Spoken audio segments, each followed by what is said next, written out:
ಸ್ವಂತ ರೂಪ ತಳೆದರು. ಮೈಸೂರು ಚಾಮುಂಡಿಯಾದರು. ಬೆಟ್ಟದ ಮೇಲೆ ನೆಲೆಸಿದರು.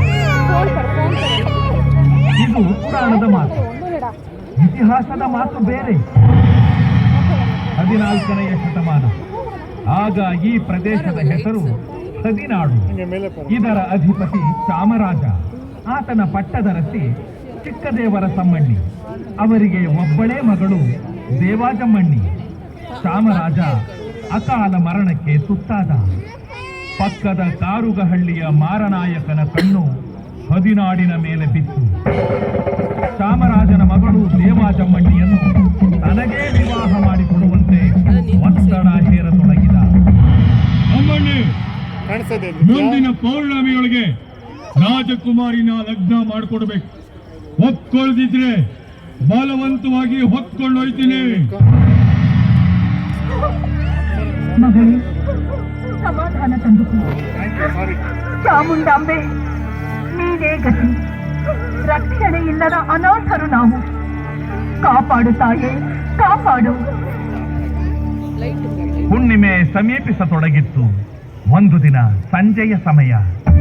ಸಂಗಾಳಿ ಬೀಸುವಂತೆ ಅಣ್ಣ ತಮ್ಮಂದಿರಿಬ್ಬರು ಮೈಸೂರಿನತ್ತ ಬಂದರು.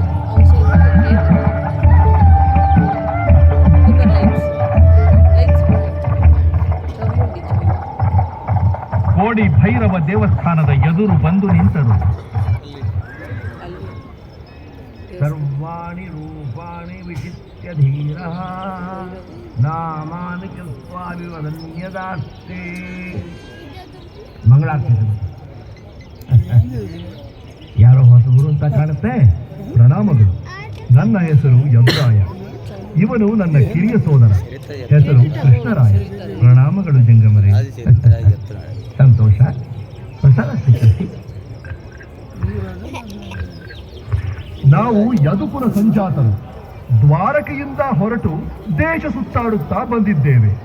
ಕೆಲವು ದಿನ ಇಲ್ಲಿ ತಂಗಬಹುದಷ್ಟೇ. ಓ, ಧಾರಾಳವಾಗಿ. ಕೋಡಿ ಭೈರವನ ಸಾನ್ನಿಧ್ಯ, ಪ್ರಶಾಂತವಾದ ವಾತಾವರಣ ಮನಸ್ಸಿಗೆ ನೆಮ್ಮದಿ ನೀಡುತ್ತೆ. ಪೂಜ್ಯರೇ, ಇಲ್ಲಿಯ ವಿಶೇಷವೇನು? ಇದು ನಮಗೆ ಹೊಸ ಪ್ರದೇಶ. ಏನೆಂದು ಹೇಳಲಿ, ಇಲ್ಲಿಯ ರಾಜಮನೆತನಕ್ಕೆ ಬಂದಿರುವ ದುರ್ಗತಿಯಿಂದ ಇಡೀ ಹದಿನಾಡೇ ಹರಗುತ್ತಿದೆ. ಜಂಗಮ ಭಂಡಾರಿ ಬಸಪ್ಪ ಒಡೆಯರ್ ಮಾರನಾಯಕನ ಉಪಟಳದ ಬಗ್ಗೆ ತಿಳಿಸಿದರು. ಯದುರಾಯ, ಕೃಷ್ಣರಾಯ ಇದರ ಬಗ್ಗೆ ಯೋಚಿಸಿ ರಾಜಮಾತೆಯನ್ನು ರಕ್ಷಿಸಬೇಕು ಎಂದು ನಿರ್ಧರಿಸಿದರು.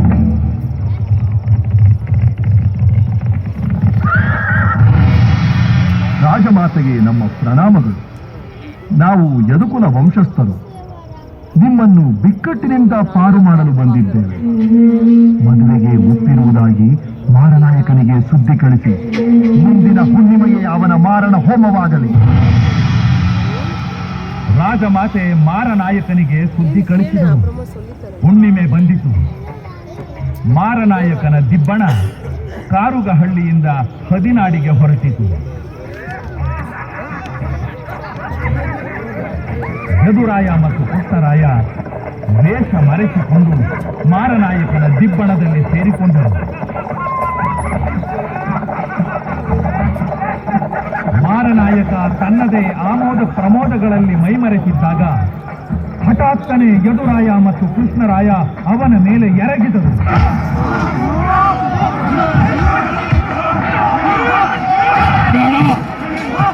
ಬೇಡ, ನನ್ನ ಪ್ರಾಣ ಉಳಿತು. ಅಸಹಾಯಕ ಹೆಣ್ಣು ಮಕ್ಕಳನ್ನು ಪೀಡಿಸಿದ ನೀನು ಜೀವದಿಂದ ಇರಬಾರದು. ಸಾವೇ ನಿನಗೆ ಸರಿಯಾದ ಶಿಕ್ಷೆ. ಕೃಷ್ಣರಾಯ, ಕೂಡಲೇ ಕಾರುಗಹಳ್ಳಿಗೆ ಮುತ್ತಿಗೆ ಹಾಕಿ ಅದನ್ನು ವಶಪಡಿಸಿಕೋ. ನಾನು ಸನ್ನಿಧಾನದ ರಕ್ಷಣೆಗೆ ಹೋಗುತ್ತಿದ್ದೇನೆ. ರಾಜಮಾತೆ, ಕಂಟಕ ಕಳೆಯಿತು. ಇನ್ನು ನೀವು ಮತ್ತು ನಿಮ್ಮ ರಾಜ್ಯ ಸುರಕ್ಷಿತ. ನಾವು ನಿಮಗೆ ಹೇಗೆ ಕೃತಜ್ಞತೆ ಅರ್ಪಿಸಬೇಕೆಂಬುದೇ ತಿಳಿಯದು. ಇದು ನಮ್ಮ ಕರ್ತವ್ಯ ತಾಯಿ. ಇದರಲ್ಲಿ ಕೃತಜ್ಞತೆಯಲ್ಲಿ ಬಂತು. ನೀವು ದೊಡ್ಡ ಮನಸ್ಸು ಮಾಡಬೇಕು. ನಮ್ಮ ಮಗಳು ದೇವಾಜಮ್ಮಣ್ಣಿಯನ್ನು ವಿವಾಹವಾಗಿ ರಾಜ್ಯವನ್ನು ಸಂರಕ್ಷಿಸಬೇಕು. ನಿಮ್ಮ ಚಿತ್ತ ಹಾಗಿದ್ದರೆ ನನ್ನ ಅಭ್ಯಂತರವೇನೂ ಇಲ್ಲ. ವಿವಾಹದ ಸಿದ್ಧತೆಗಳು ಶೀಘ್ರವಾಗಿ ಪ್ರಾರಂಭವಾಗಲಿ.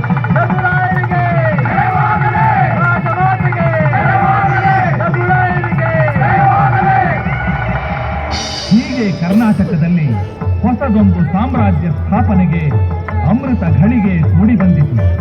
1399 ಏಪ್ರಿಲ್ 11ರಂದು ಯದುರಾಯರು ವಿದ್ಯುಕ್ತವಾಗಿ ಪಟ್ಟಕ್ಕೆ ಬಂದರು. ಒಡೆಯರ್ ಎಂಬ ಬಿರುದನ್ನು ಧರಿಸಿ ರಾಜ್ಯವಾಡತೊಡಗಿದರು. ಯದುವಂಶದ ಅರಸರು ಮೈಸೂರು ಒಡೆಯರ ವಂಶದ ಮೂಲ ಪುರುಷರಾದರು. ಮುಂದಿನ ಕಥೆಯನ್ನು ನಾನು ಹೇಳುತ್ತೇನೆ. ತಾಯಿ, ನೀನು ಯಾರು? ನನ್ನ ಹೆಸರು ಕಾವೇರಿ.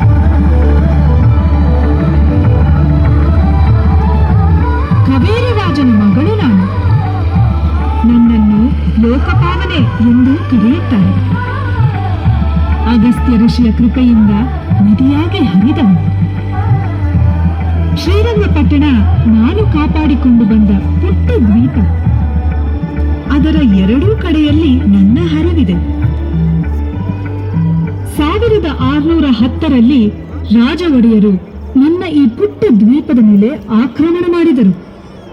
ವಿಜಯನಗರದ ರಾಜ ಪ್ರತಿನಿಧಿಯಾಗಿದ್ದ ಶ್ರೀರಂಗರಾಯ ದುರ್ಬಲನಾಗಿದ್ದ. ನನ್ನ ದ್ವೀಪವನ್ನು ರಾಜ ಒಡೆಯರಿಗೆ ಒಪ್ಪಿಸಿ ತಲಕಾಡಿಗೆ ಓಡಿ ಹೋದ.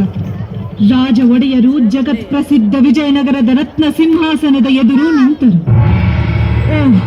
ಅದರ ಸೌಂದರ್ಯ ಹಿಡಿದಿಟ್ಟುಕೊಳ್ಳಲು 2 ಕಣ್ಣು ಸಾಲದು. ಅದರ ಖ್ಯಾತಿ ಕೇಳಲು ಕಿವಿ 2 ಸಾಲದು. ಅದರ ಸೌಂದರ್ಯವನ್ನು ಕುರಿತು ಲೋಕವೇ ಹಾಡಿ ಹೊಗಳುತ್ತಿತ್ತು. ಮುತ್ತು ರಕ್ತ ಖಚಿತ ಮಿನುಗುವಂತ ಅರಮನೆಯ ಸಿಂಹಾಸನ, ಧರೆಯೆಲ್ಲ ಇಲ್ಲ ಹೊಳೆಯುವಂತ ಅದಕ್ಕೆಲ್ಲ ಸರಿಸಮಾನ, ಗಂಧ ಕುಸುರಿ ಸೊಬಗು, ಗಂಧ ಪೆಟ್ಟಿ ಮೆರಗು, ಸುತ್ತಮುತ್ತ ಸ್ವರ್ಣ ಸರಗು, ಬೆಳ್ಗೊಡೆ ಮೇಲೆ ಸೊನ್ನ ಪಾದ ಕೆಳಗೆ ಬುಡದಲ್ಲಿ ಚಿನ್ನದ ಕಾಲು, ಕರಿಮರದ ಪಟ್ಟಿ ಬೆಳಗು, ಮುತ್ತು ರತ್ನ ಸಿರಿಯ ಮೆರಗು, ಬಂಗಾರ ಬೊಂಬೆ ಬೆಳಗು, ಎಂದೆಂದು ಬೆಳಗು ಬೆಳಗು, ಕರಿಮರದ ಪಟ್ಟಿ ಬೆಳಗು, ಮುತ್ತು ರತ್ನ ಸಿರಿಯ ಮೆರಗು, ಬಂಗಾರ ಬೊಂಬೆ ಬೆಳಗು, ಎಂದೆಂದು ಬೆಳಗು ಬೆಳಗು, ಮುತ್ತು ರತ್ನ ಖಚಿತ ಮಿನುಗುವಂತ ಅರಮನೆಯ ಸಿಂಹಾಸನ, ಜನಮನದ ಆಸೆ ವೈಭವದ ಪರಿಚ ಲಾಂಛನದ ಸಿರಿಯ ಭರಸೆ, ಲಾಂಛನದ ಸಿರಿಯ ಭರಸೆ. ರಾಜ ಒಡೆಯರು 1610 ಮಾರ್ಚ್ 23ರಂದು ಶ್ರೀರಂಗಪಟ್ಟಣಕ್ಕೆ ರಾಜಧಾನಿಯನ್ನು ಬದಲಾಯಿಸಿದರು. ಮಂತ್ರಿ ಮಹೋದಯರೇ, ವಿಜಯನಗರದಷ್ಟೇ ಭವ್ಯವಾದ ಸಾಮ್ರಾಜ್ಯ ಕಟ್ಟಬೇಕೆಂಬುದು ನಮ್ಮ ಆಸೆ. ವಿಜಯನಗರ ಆಚರಿಸುತ್ತಿದ್ದ ಮಹಾನವಮಿಯ ಉತ್ಸವವನ್ನು ಅಷ್ಟೇ ವೈಭವದಿಂದ ಆಚರಿಸಬೇಕು. ಸಕಲ ಏರ್ಪಾಡುಗಳಾಗಲಿ. ಪ್ರಭು, ಏನು ಮಂತ್ರಿವರ್ಯರೇ? ಶ್ರೀರಂಗರಾಯರು ಮಹಾನವಮಿ ಉತ್ಸವ ಆಚರಿಸುವಾಗ ಅವರ ಪತ್ನಿ ಅಲಮೇಲಮ್ಮ ತಮ್ಮಲ್ಲಿದ್ದ ದೊಡ್ಡ ಮುತ್ತಿನ ಮೂಗುತಿಯನ್ನು, ಅಮೂಲ್ಯ ರತ್ನಾಭರಣಗಳನ್ನು ರಂಗನಾಯಕಿ ಅಮ್ಮನವರ ಅಲಂಕಾರಕ್ಕೆಂದು ಕಳಿಸುತ್ತಿದ್ದರು. ಅಲಮೇಲಮ್ಮ ತಮ್ಮ ಪತಿಯ ಜೊತೆ ಓಡಿ ಹೋಗುವಾಗ ತಮ್ಮ ಆಭರಣಗಳನ್ನು ತೆಗೆದುಕೊಂಡು ಹೋಗಿದ್ದಾರೆ. ಅವರನ್ನು ಕಳಿಸಿಕೊಡಬೇಕೆಂದು ಅವರಿಗೆ ಹೇಳಿ ಕಳಿಸಿ.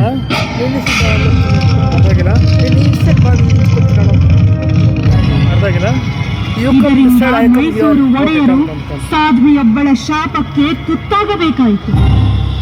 ಅಷ್ಟರಲ್ಲಾಗಲೇ ಶ್ರೀರಂಗರಾಯ ನಿಧನನಾಗಿದ್ದ. ಒಡೆಯರ ಆದೇಶ ಅಲಮೇಲಮ್ಮನವರಿಗೆ ತಲುಪಿತು.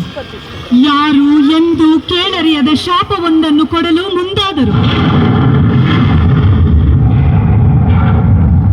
ಆಕಾಶದಲ್ಲಿ ಅಲೆಯುವ ದೇವತೆಗಳೇ ಕೇಳಿ, ಅಷ್ಟ ದಿಕ್ಪಾಲಕರೇ ಕೇಳಿ, ಪಂಚಭೂತಗಳೇ ಕೇಳಿ, ಭೂಮಿ ಮೇಲಿನ ಭೂಮಿಯೊಳಗಿನ ಸಮಸ್ತ ಚರಾಚರಗಳೇ ಕೇಳಿ.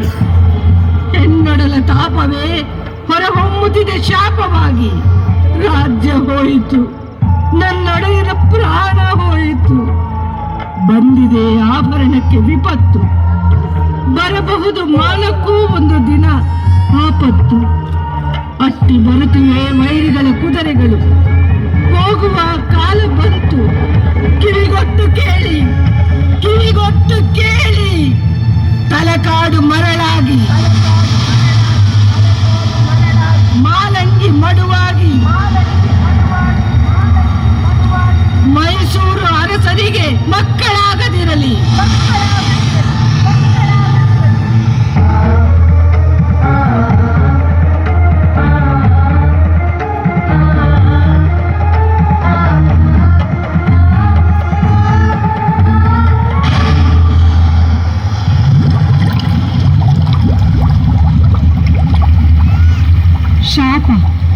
ಶಾಪ, ತಲಕಾಡಿಗೆ ಶಾಪ, ಮಾಲಂಗಿಗೆ ಶಾಪ, ಮೈಸೂರು ಅರಸರಿಗೆ ಶಾಪ, ಅಲಮೇಲಮ್ಮನ ಶಾಪ.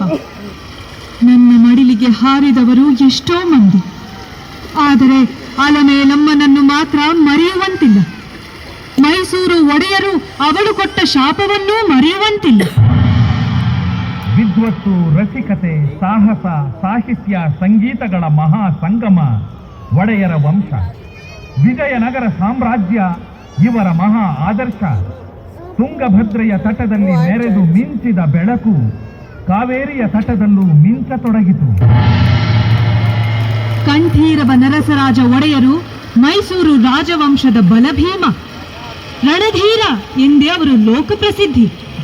ಮಲ್ಲ ಯುದ್ಧದಲ್ಲಿ ಅಸಮಾನ ಶೂರ.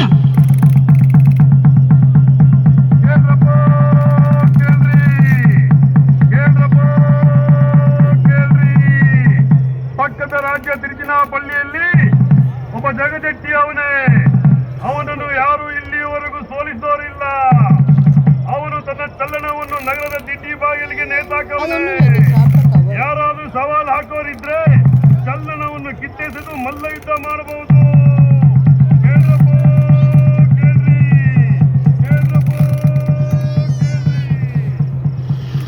ಆ ಡಂಗುರ ಕೇಳಿ ರಣಧೀರನ ದೇಹದ ಸ್ನಾಯುಗಳು ಹುರಿಗೊಂಡವು. ಅವನು ವೇಷಮರೆಸಿಕೊಂಡು ತಿರುಚಿನಾಪಳ್ಳಿಗೆ ಹೋದ. ದಿಡ್ಡಿ ಬಾಗಿಲಿಗೆ ಕಟ್ಟಿದ ಚಡ್ಡಿ ಕಿತ್ತೆಸೆದು ಜಟ್ಟಿಯೊಡನೆ ಸೆಣಸಿದ.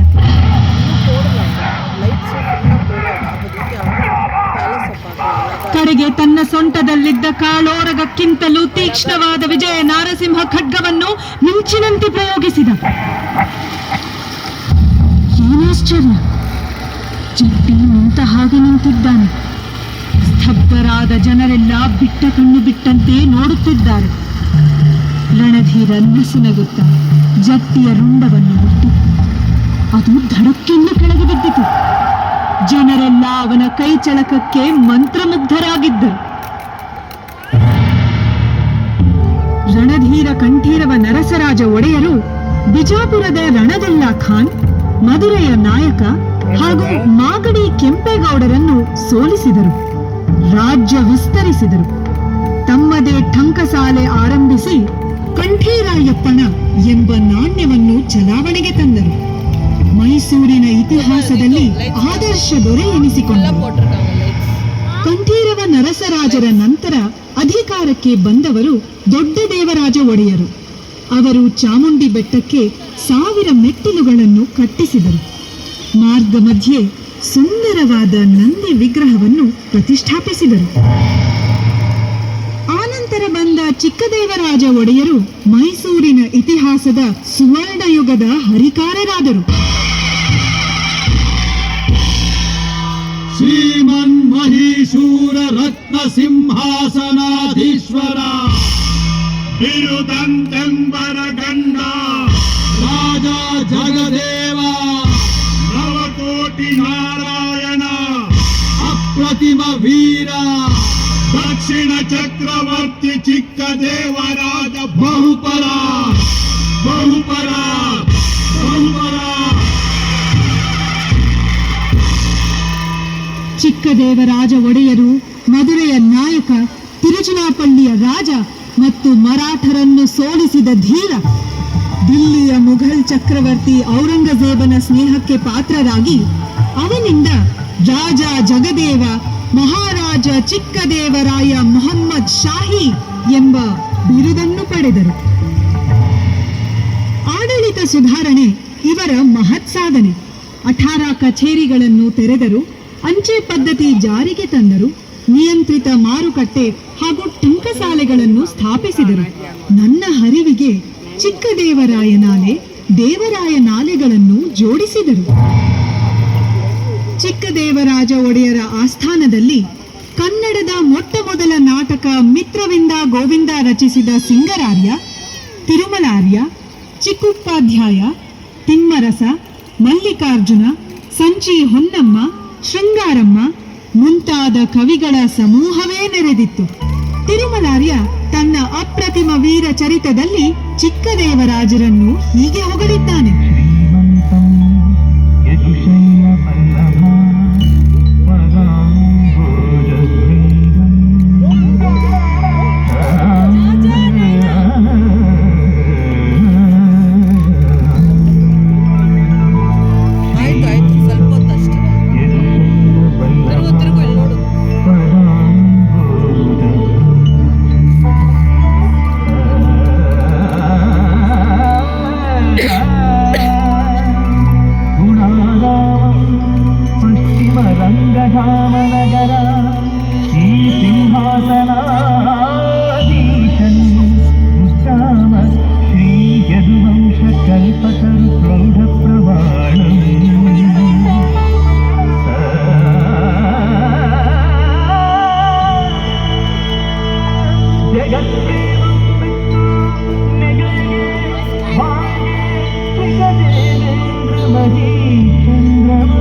ಚಿಕ್ಕದೇವರಾಜ ಒಡೆಯರ ರಾಣಿವಾಸದಲ್ಲಿ ಸಂಚಿಯ ಕಾಯಕದವಳು. ಆಸ್ಥಾನದ ಕವಿಗಳ ಸಾನ್ನಿಧ್ಯದಿಂದ ಅವಳಲ್ಲೂ ಕಾವ್ಯ ಪ್ರತಿಭೆ ಅರಳತೊಡಗಿತು. ಹದಿಬದೆಯ ಧರ್ಮ ಎಂಬ ಕಾವ್ಯ ಬರೆದಳು. ಒಮ್ಮೆ ಚಿಕ್ಕದೇವರಾಜ ಒಡೆಯರಿಗೆ ಅವಳ ಕಾವ್ಯ ಕೇಳಬೇಕೆಂಬ ಆಸೆಯಾಯಿತು. ಬುದ್ಧಿ ಚಿಗುರೇನೆ.